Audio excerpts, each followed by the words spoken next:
Today's lesson covers the laws of logarithms. To understand this lesson, you should have a basic understanding of logarithms, which we've covered already. An example of a logarithmic expression is we might start with the exponential, or the power, 2 to the power of 5 equals 32. And that's an equation written in what's called exponential form. Once we have an equation in exponential form, we can talk about logarithmic form by saying log base 2 of 32 is equal to 5. So when we evaluate a logarithmic expression like log of 32 in base 2, the answer to the logarithmic expression is the exponent in the exponent exponential equation. So in order to work with logarithms, there are three important properties that you need to know about logs. And what we'll do in this lesson is we'll talk about what those laws are.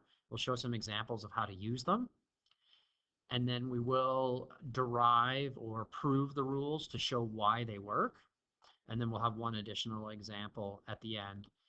In the next lesson, you'll figure out how we use the laws of logarithms when it comes to actually solving exponential equations and stuff like that. So down below here, you should see the three laws of logarithms. If you want to just take a minute and look at those and convince yourself maybe that you know what those mean or can understand those. You might want to pause the video for a moment while you do that.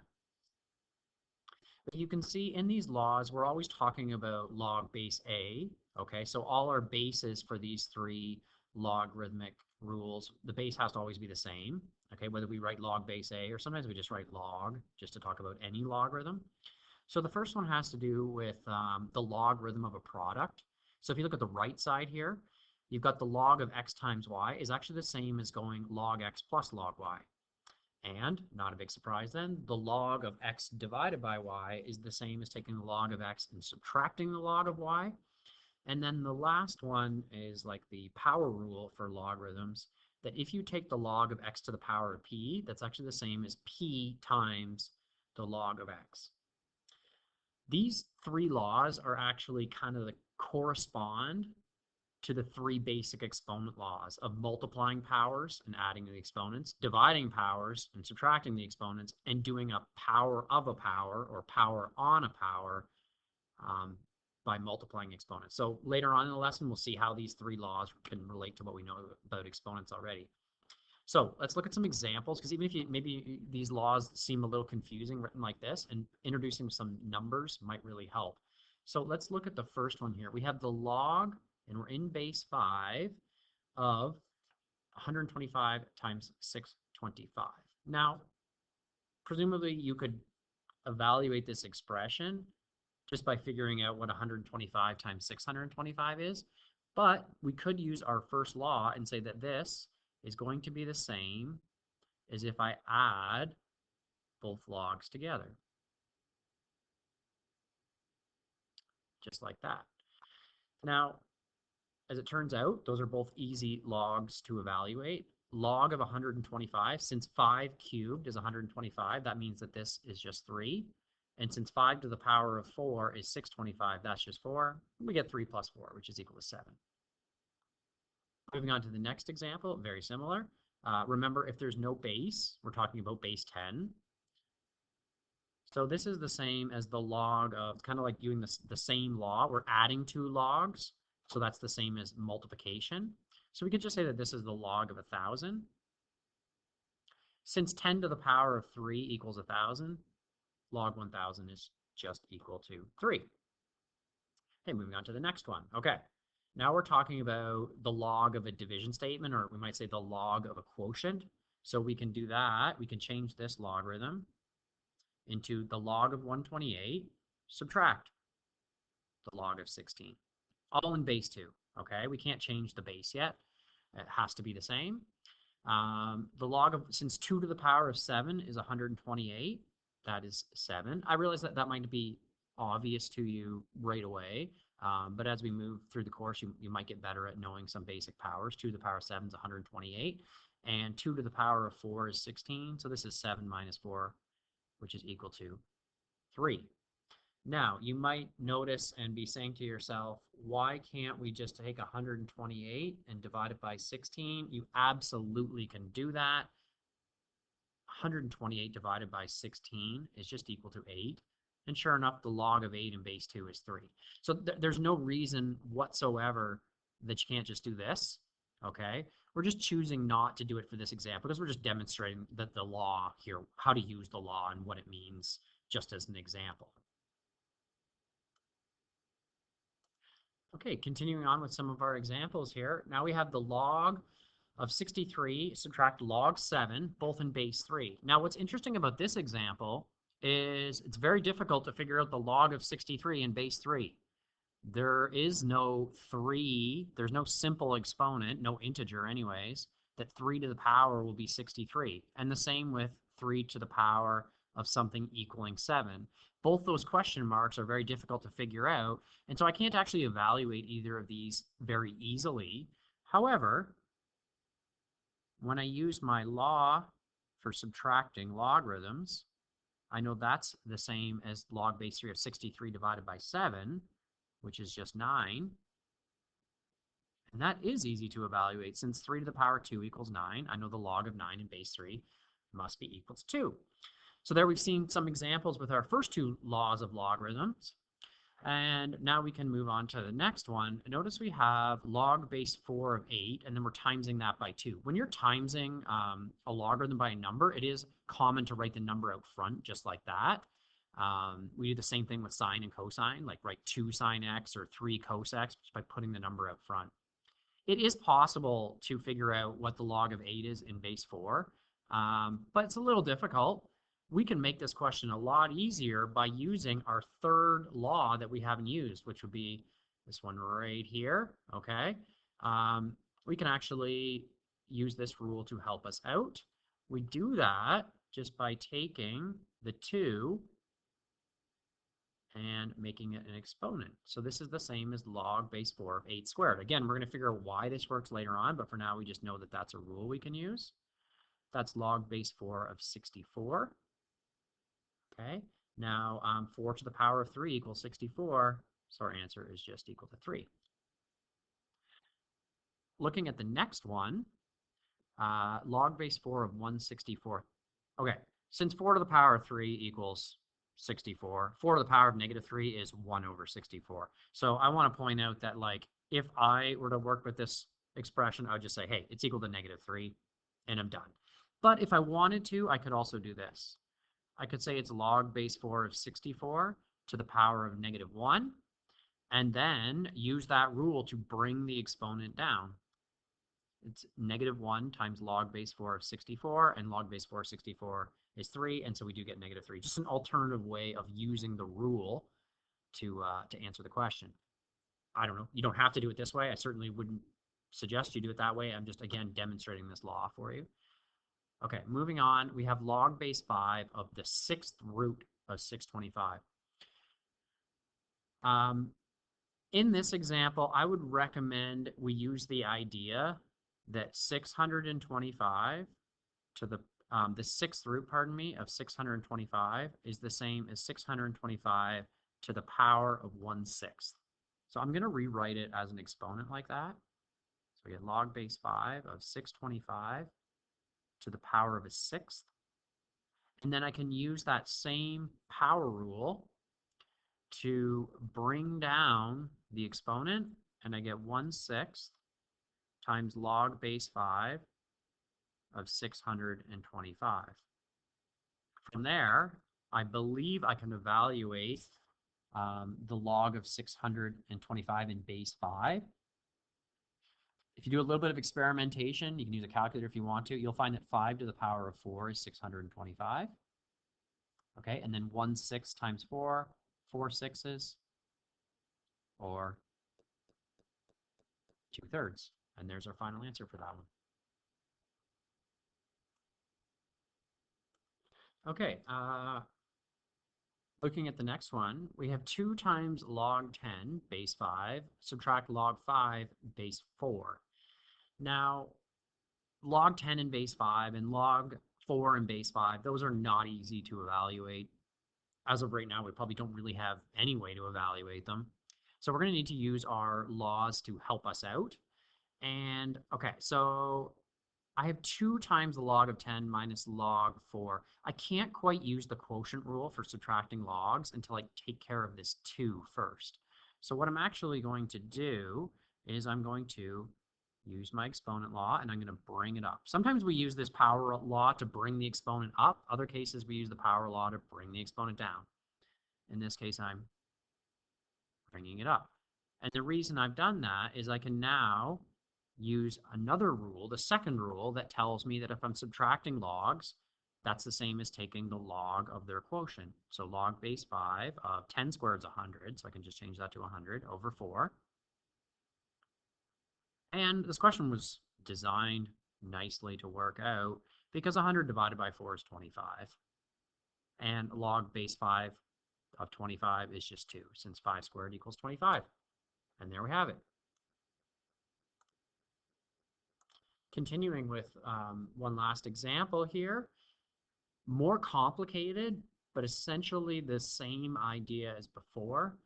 We've got a half times log 36 plus log 243, subtract log 18. They're all in base 3. I can see that log of 36 and log of 18, those are going to be very difficult to calculate. 243, maybe not so bad, but you know what? Let's use our rules anyway. So it actually is equal to 5, since 3 to the power 5 is 243. But let's leave that anyways, and we'll tackle the question similar to the one before by using our power rule, pardon me. So that's the power of a half.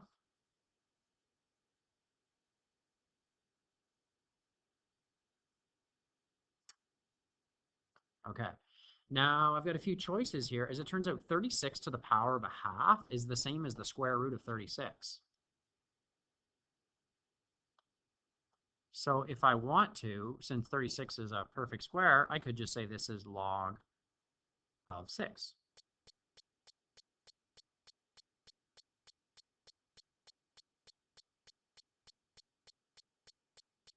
Just like so.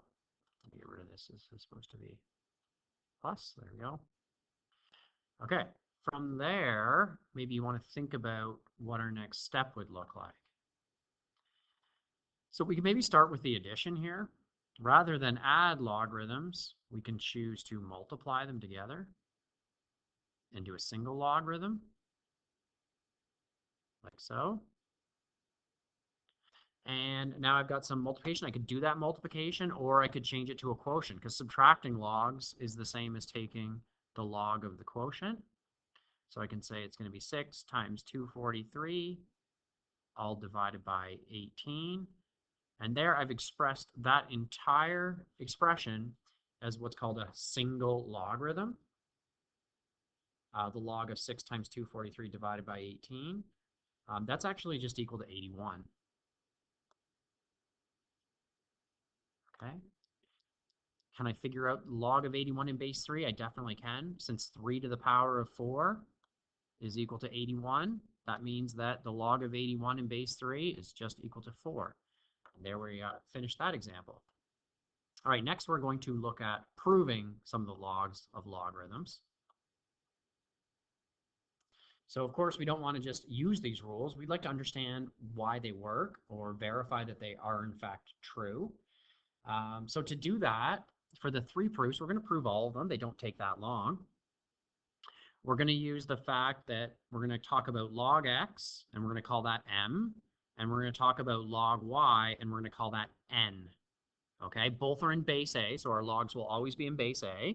I will stop saying log base A. I'm just going to say log now. And the reason I've called them m and n rather than just log x, log a, is once I turn them into equations, I can actually write them in an exponential form. And that's a very common strategy when you're working with logarithms, is to I'll change a logarithmic equation into an exponential equation. So if I look at those 2 equations, maybe you could pause the video and actually see if you could put them in exponential form yourself. So looking at the first one, I've got a, which is my base. My exponent is m, and that evaluates to x.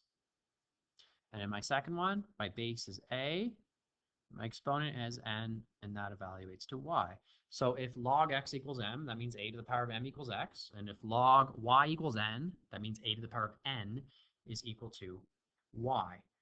Okay, now we are ready to look at the proofs. So if we look at the first one, it's the proof, pardon me, that adding two logs together is the same as taking the log of their product. So what I would recommend is we're going to look at this by doing like a right side equals left side kind of proof. So if we start looking at the right side of the equation, which is the log of x times y, okay? If we look at that equation, like there's only really one thing we can do with it. We can look at our exponential form here, and we can substitute that in. So that means that the log of x, which is really just a to the power of m, times y, which is a to the power of n. All right, based on, I told you that these laws were going to be the result of our exponent laws, and they are. When you multiply two powers of a, you can add the exponents. And you get the log of a to the power of m plus n times a. Now, we can do something with this expression. Can you think about what it is? Feel free to pause the video if you'd like to think about what that is. We've seen stuff like this before. So off to the side here, imagine if I had like, let's see, the log, I don't know, base 3 of say 3 to the power of 7. That's just equal to 7. Okay, why? Because when you want to answer this question, you're basically saying, hey, 3 to the power of what equals 3 to the power of 7? Well, clearly 7. So this is clearly just m plus n. Okay, well, m plus n is just log base a of x plus log base a of y because of our original definitions up here. And lo and behold, that's the left side of the equation. And we just proved the first law.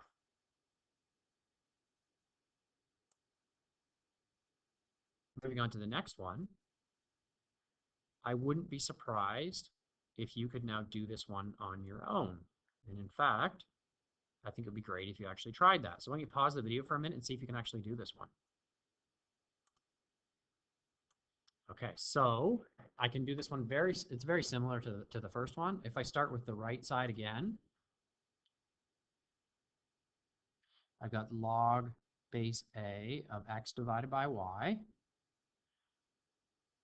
And we've already talked about x being equal to, and use our exponential equation. X is a to the power of m, and y was a to the power of n. Now, in the previous example, I added those exponents because I was multiplying, but now I'm subtracting. So I subtract them. A to the power of n divided by a to the power of n is a to the power of m minus n. Log base a of a to the power of m minus n is just m minus n. And that is really just the log of x. Take away the log of y. And we're in our second proof and ready to move on to the last one.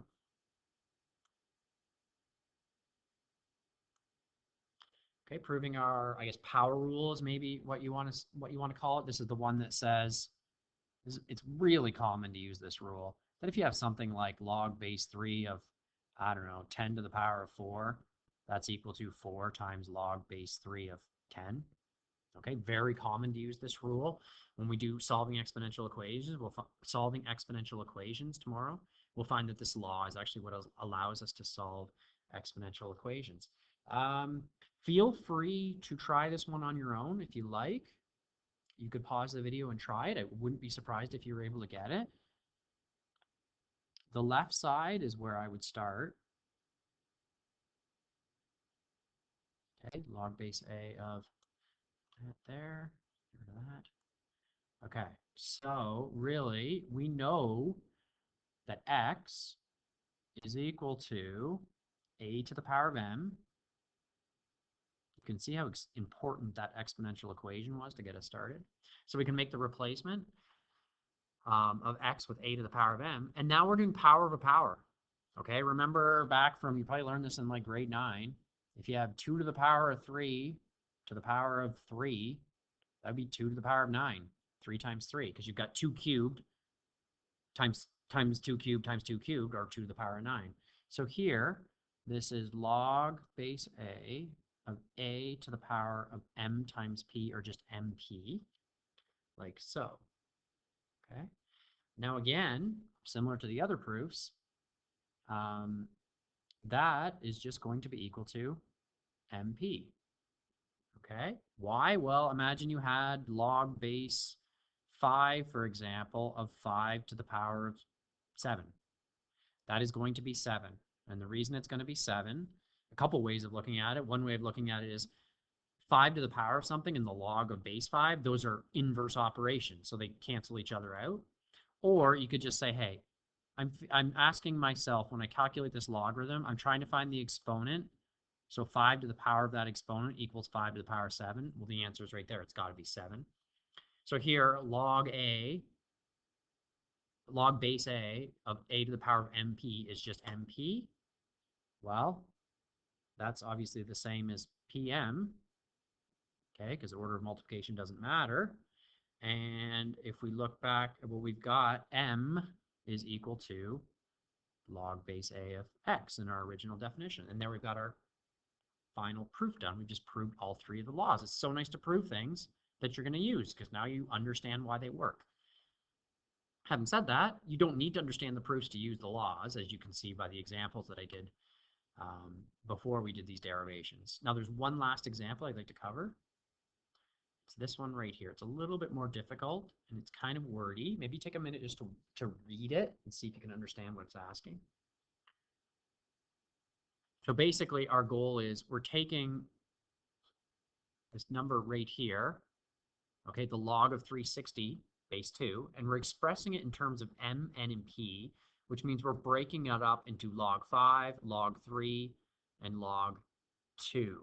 Okay, and then maybe you'll notice something interesting about this question too as we do this. Okay, so here's what I'm going to do. I'm going to take the number 360. I'm going to do something with it that you maybe haven't done in a while, and that's I'm going to actually make a factor tree. I'm actually going to break it up into its prime factors. Okay, so I'm going to look and I'm going to think about dividing it up. So there are lots of ways to do this. You might start by realizing that 360 is 36 times 10. You could also do 180 times 2. You could also do, anything. It doesn't really matter. There are lots of ways to break up 360. It actually has a lot of factors. Now 10 factors to 5 times 2. Okay, and those are both prime numbers, so I'm done. 36 is, there are lots of ways to do 36, but one way is 9 and 4. You could also use 12 and 3. 9 is 3 times 3, and 4 is 2 times 2. I don't care how you complete that factor tree.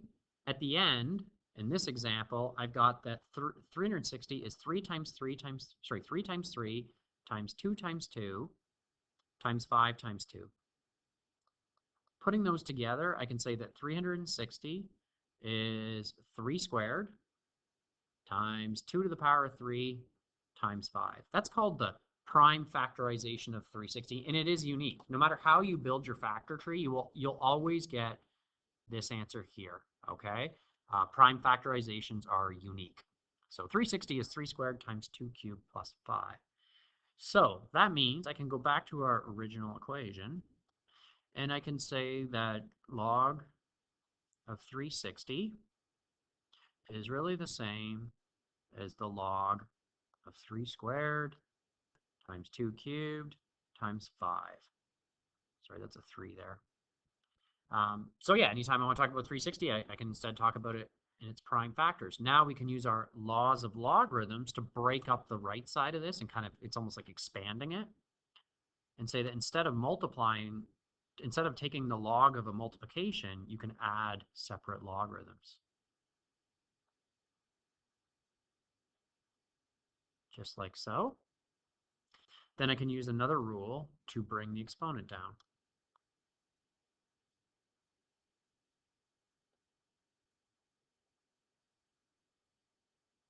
So I've really figured out that the log of 360 in base 2 is the same as 2 log 3 plus 3 log 2 plus log 5.